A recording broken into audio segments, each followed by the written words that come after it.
Welcome to the Bourbon Case Files. I'm Nick, and I'm here with my good buddy Chris Ochoa. How are you doing today? I'm doing good. I'm thankful to be here once again. Hey, glad to have you. Appreciate you coming back. And today we get to enjoy Woodford Reserve Double Oaked. All right. So have you had this before? Not the Double Oaked, no. So this will be a first for me, which is very rare. So that's funny. This is a first for me as well. Okay. This was a gift from someone, and so I'm interested to try it and see what it tastes like. I'm in. And so, Chris, what's new and exciting with you? Honestly, I'm exhausted from work. So traveling and all that. I mean, I know last time we talked about the mother-in-law and all that. So just getting back from that trip, heading straight to Houston to take care of my full-time job. It's been a lot, but at the same time, I mean, it's what keeps me alive, keeping busy, and keeping distracted. Right now, it's still a little raw, so keeping distracted is a good thing. Excellent, excellent. My wife does come back on Sunday, so I'll get a nice little break. She's still in Panama. She's still in Panama taking care of family stuff? Yeah, so her mother owned many commercial properties and residential properties out there. And so when she passed, it's like, hey, so next up. And my wife's like, well, what do you mean? She has zero real estate experience, zero property management experience. So she's learning the ropes as she goes. So she's out there trying to do that. She comes back on Sunday, thank God, because she's been gone for so long. And I don't want to say single dad. That's not the right term. My parents helped me out, obviously. But it's just, the kids at school, and I coach a football team, and it's just been a lot lately. So it's like, I need a break. And so her coming back on Sunday, I think Sunday I'm probably going golfing. I mean, there you go. Yes, cheers. Cheers. Salud. Got to practice. Yeah. Ooh. They have a very specific nose. It's crazy. And it's a Woodford nose. Like, you can't mistake it. 100%. I completely agree with that. A little chocolate in there too.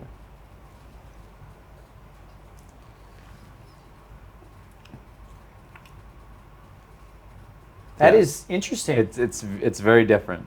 It's very different. I mean, it's very, very mild. Yeah. This was very popular at one point, where everyone was going crazy over the Double Oaked. And then it faded, but as all bottles do eventually, minus the high hitters. Yeah. There's a deep chocolate in there. I don't know if you're getting that. 100%. Like a very deep, dark chocolate. I'm blind here. I'm trying to see what the. Oh man, you're showing your age by moving. I know. I'm like, let me move. Okay, so it's 45.2% alcohol. So it's 90 proof, basically. It's very light. It is. And it's funny because you don't get the chocolate till after it goes, like 20 seconds after it goes down. Like, yes, it lingers though. Like a cappuccino almost. Like, holy cow. That is, I think that's like coffee. That is a great description. Yeah. Yes. Like I get the chocolate and the kind of coffee behind it. That's a crazy bottle. I've never had it before. That's great flavor. It's interesting. I feel like this is a. I don't know when this comes out, but I feel like it's always a Christmas time. Yeah, you're 100% right. That's when I have seen it. Yeah, but I 100% get that coffee. Yeah. Chocolate taste. Like you're absolutely right. On the back side of it all, it doesn't. You don't taste it going down, but when it lingers for a little bit, you get kind of like that essence, if you will. Yeah, and it's obviously there's all different types of bourbons. You can have very smooth, extremely smooth to burners. Right. And this is definitely a very mild. Have you ever been into the hazmats and all that stuff? I haven't done a lot of them. And then here we go with the frozen iguanas again. We never mentioned it before on this podcast. It's been mentioned 6 times already. But they had the breaking proofs. It was a bottle that they came out with maybe 6 months ago, and it was like 100 and just a disgusting number.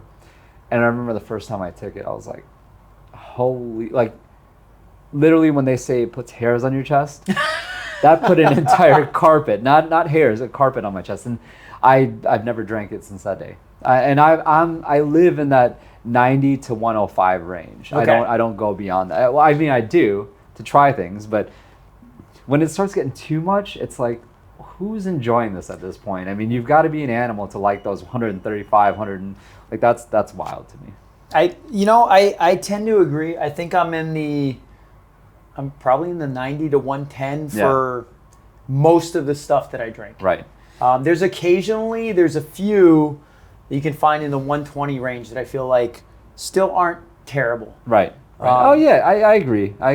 But the ones you're talking about there, I think like the 120 range, they taste like 105 to 110. They taste much lower, and I think that's why we enjoy them, because there are a lot that are higher that taste like they're on a lower level. So yes, now 100%.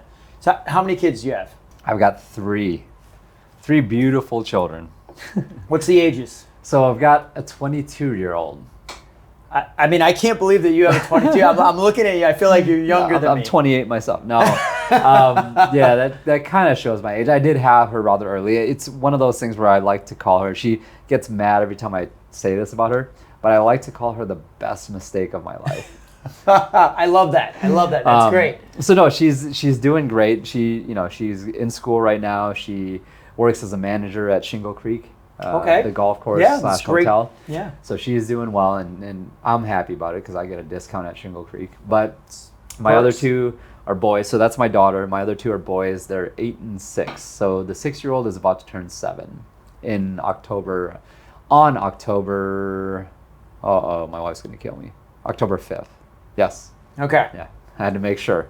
I get my two boys mixed up because one is May 8th, the other one's October 5th, and the way I remember it is, my son wasn't born on Cinco de Mayo. So I had to, I know the dates. Yes, there you go. So my law partner's wife was born on Cinco de Mayo. Okay. But actually, really funny story. The video is absolutely insane. I'll have to remind me to show you after this. So during COVID, my son, he's 9 now. Okay. So he was very young, and it was Cinco de Mayo. And for some reason, on the video, he's dressed in my wife's scrubs. COVID, that would have been 5 years. He's 4, right? And my daughter is videotaping him and say Happy Cinco de Mayo. Happy Cinco de Mayo. And he can't say it yet because he's 4, right? He's like, Happy Fire Truck Day. And so right. Yeah, I mean, so every year on my law partner's wife's birthday, we send her Happy Fire Truck Day from Jackson. That's awesome. That's and what she gets. And it's become a lasting impression and a tradition in your family. That's great. That's right. I love those. Honestly, that's what makes a family a family. The things that don't make sense, but they make sense to only your inner circle, if you will, your family. Yes. That's great. That's awesome. Absolutely. That's awesome. Absolutely. So, I mean, somewhat similar. So, my youngest, Axel, we call him Papa. And so everyone's like, it's confusing because we call Grandpa Papa. And we call, there's so many Papas going on. And so everyone always asks me, how did you come up with the nickname or the name Papa for Axel? I was like, so my eldest boy, Xavier, he was maybe 18 months at the time, just starting to talk. And so when we introduced them to each other for the first time, we're like, look, this is your little brother. And he was like, he's kind of mumbling in the way he does. And we're like, his name is Axel. And he goes, Papa. And so from that point forward, we started calling him Papa. And it hasn't stopped. And even he's annoyed of it. He's like, why do you call me? That's Papa over there. I'm like, nope, that's what we call you. And it just stuck. And everybody, all our friends, my family, people that barely know us, they call him Papa. And he's just like, where did that nickname come from? But now he's kind of embraced it. It's his kind of family name now. So we all just call him Papa. No, that's great. And it's funny, that's exactly what happens, right? With close friends, right, family, things like that. Like, you have these unique little stories as to why you do what you do, and as soon as you say it, everyone kind of laughs inside. That's funny. And that's the best, when it's inside your family and only you know. And so when somebody hears it, they don't really laugh, but you're all laughing. That's the greatest feeling in the world. When you can connect with your children, your wife, on those type of levels, it's beautiful. Yes, absolutely. And so you live out. So we're in Central Florida. Mm-hmm. For people that don't know. That's where our office is, in Orlando. You live out in Winter Garden? Correct. Okay. Correct. So yeah, actually the golf course and the tournament we've been talking about in the past year is actually in Winter Garden. We live like 2 minutes away. So it became that, I mean, they all know me there because that's my local course, right? That's where I go, like, oh, Mr. Ochoa. And that's why I started building a relationship with them. But I live about maybe 2 to 3 minutes away from Stony Brook West. Okay. So Excellent. it's a nice area. We came from Lake Nona, but Lake Nona, I mean, good Lord.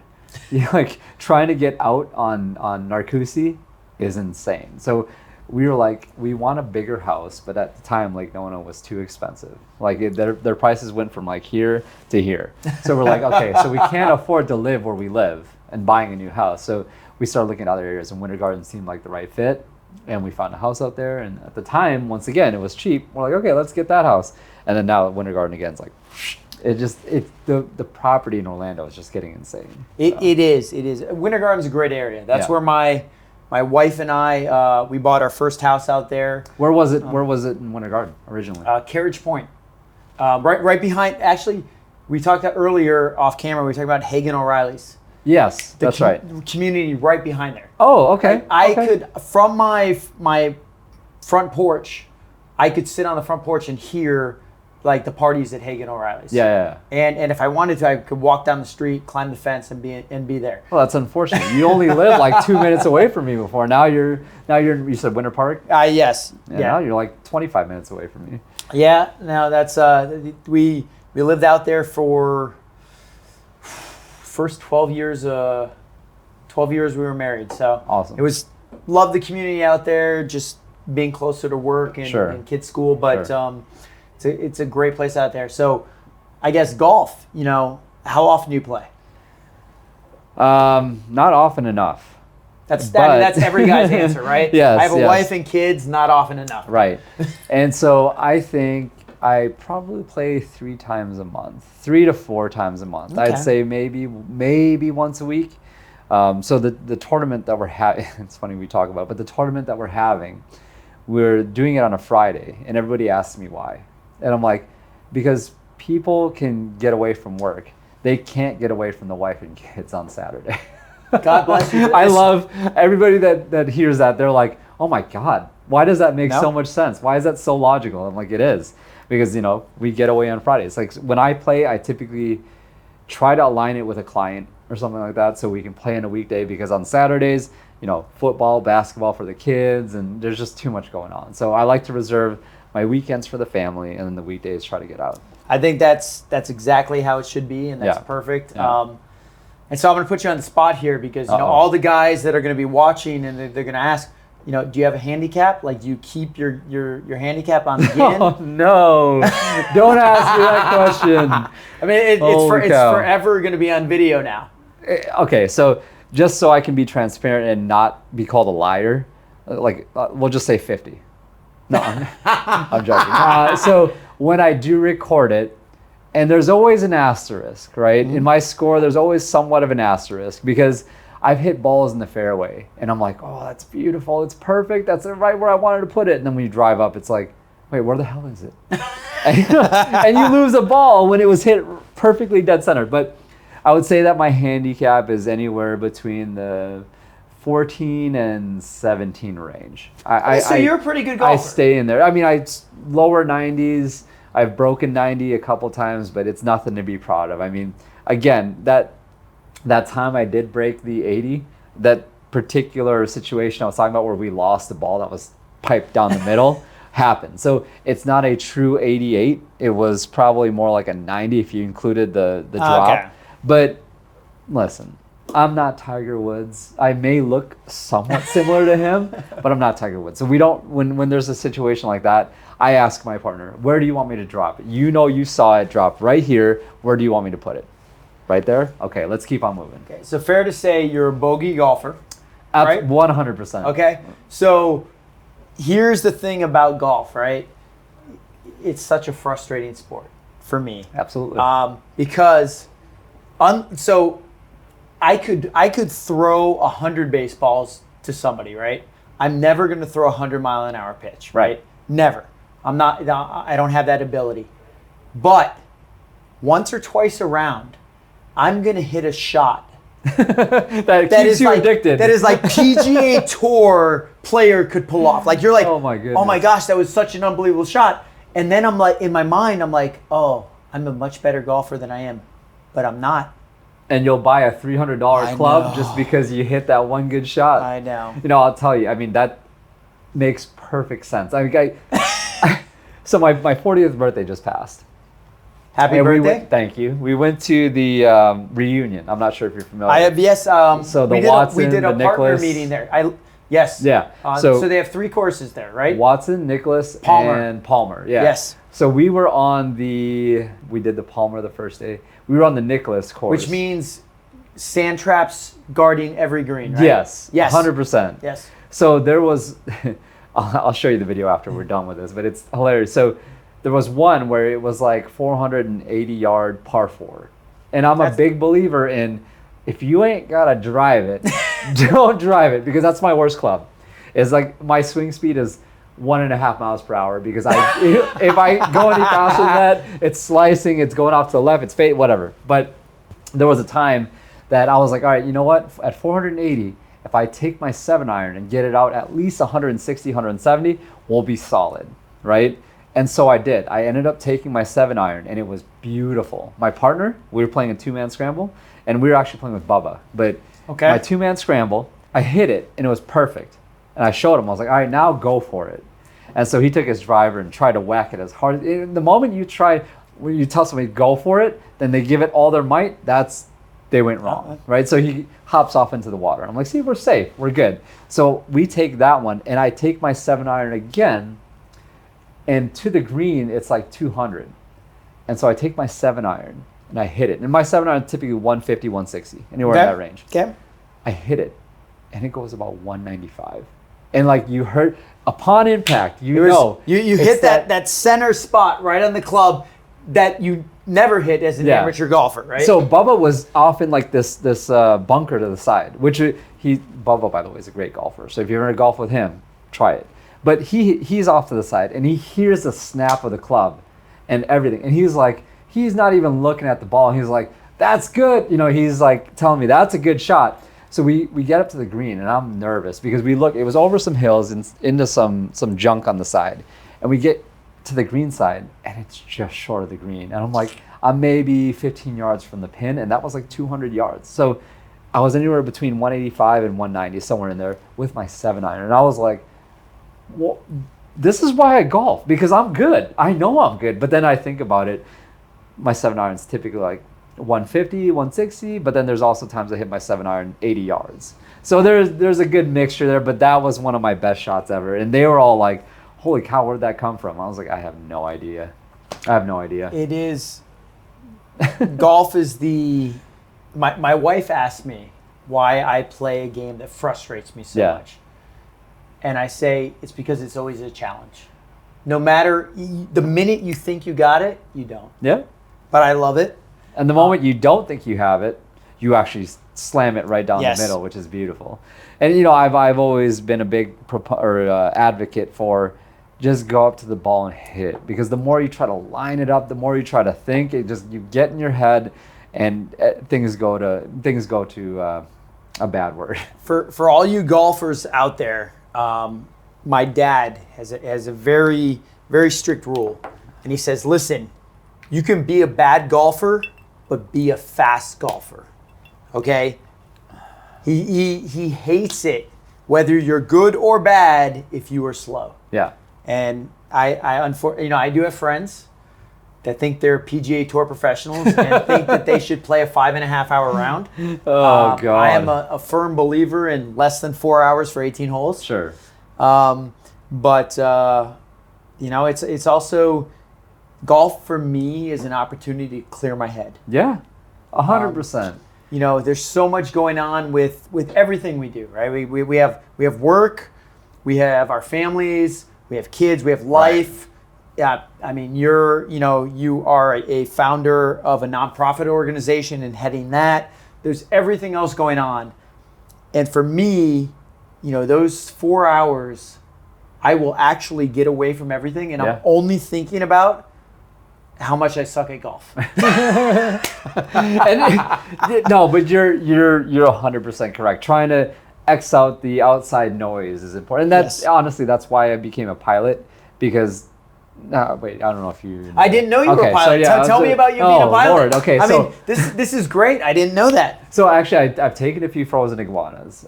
We did like a Memorial Day, bin it now. Up in the air. Yeah. So I did this because my head is noisy. I can't sleep at night because I'm always thinking about random things in my head. And so I like things that take away that noise, right? And so when you're in a plane and you're 10,000 feet in the air and you need to kind of shut up, stop talking to yourself, and focus on the task at hand, that's why like I fly planes, is because I know nothing is talking to me besides, hey, if you mess this up, you could very well die. So that's why I do that. But I have several of those type of hobbies that it has to keep me distracted, because I'm your classic overthinker. I mean, my wife, when she tells me like, hey, so we're gonna go do this weekend. It's just a typical task. I'm like, well, okay, so that's gonna be from 9:45 to 10, and then from 10 to 10:15 we have to do this, and then after that we gotta take the kids to basketball, we gotta take them to football, we gotta do this, we gotta do that. Like that's all that whole thought process is like 15 seconds. So compile that with an hour and a half before bedtime, and all I'm doing is thinking. So it's just nice to get away. And golf is one of those things where if I have to sit there and look at a ball and say, okay, I have to hit this properly. Now, granted, thinking a lot also messes up your game, but it does. It clears your head. It gives you a chance to almost meditate. I don't like to use the word meditate, but meditate and say, I have to get this ball over there. How am I going to do it?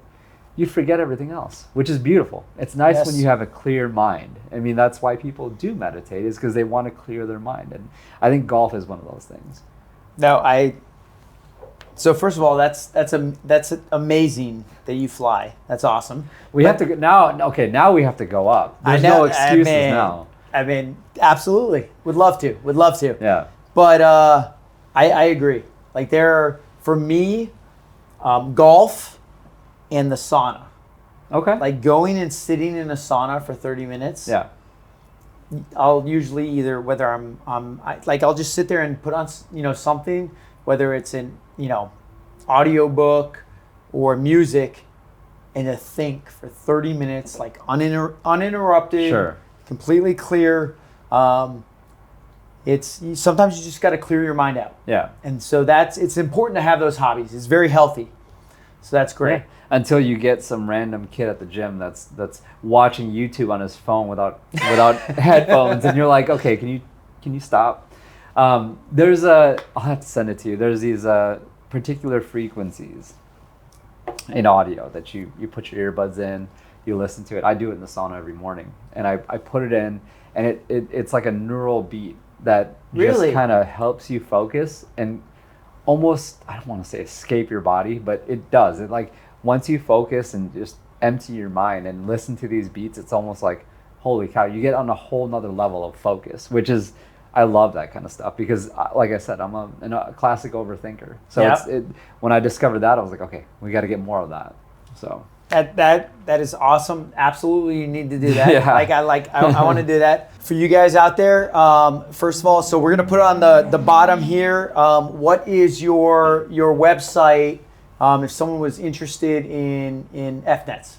Oh yeah, so it's www.effnets.com. So it's effNETS.com. You can visit that. You can kind of check out the team, the board members. You can also look at the events that we're holding, as well as kind of see what started this all with my wife. And you'll see our mission on there as well. And you can actually donate directly on that as well. So there's a lot of stuff going on the website. Now, granted, it's not the best website in the world. I've done all this stuff has been powered by, unfortunately, Ochoa. It's a mess, but I'm working on it. And like I said, I do this as kind of like every waking moment outside of my full-time career, my kids and my wife is dedicated to effNETS. So I'm working on it. We've got actually a couple people that are helping us with it now. So it'll get better, but for now, you want more information, effNETS.com. Awesome. Well, thank you guys all for stopping in today. Please follow us, subscribe, check out effNETS. They are doing great things, trying to find better treatment for pancreatic cancer, and we fully support everything that they're doing. If you're interested, if you're interested in donating some money or joining us in a golf tournament, please check them out. Thank you very much.